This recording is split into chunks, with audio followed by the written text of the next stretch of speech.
সেই রঙিন স্মৃতিগুলোকে নতুন করে উদযাপনেই আমাদের আজকের এই নিবেদন। স্মৃতির এই নতুন পাতায় আজ আমাদের গন্তব্য গোসালডাঙ্গা শারদীয়া দুর্গোৎসব উদযাপন পরিষদ বারোয়ারি পূজা।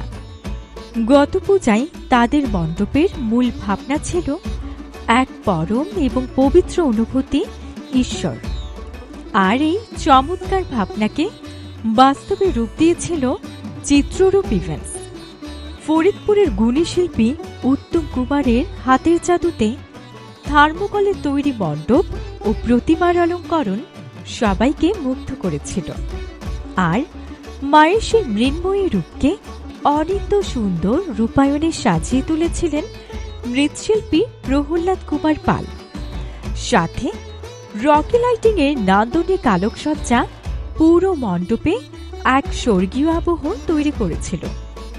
তাদের এই দারুণ সৃষ্টিশীলতাকে সম্মান জানিয়ে পুনর্জন্মের শ্রেষ্ঠ 10 সম্মাননা স্মারক আমরা তুলে দিয়েছিলাম এই উৎসব কমিটির হাতে।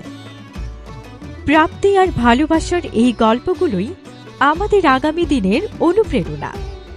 নতুন বছর মানেই তো নতুন কোনো চমক, তাই নতুন রূপ আর আরো বড় ধামাকা নিয়ে খুব শীঘ্রই আসছে পুনর্জন্ম শারদ সম্মান 2026। এবার কি অপেক্ষা করছে আপনাদের জন্য?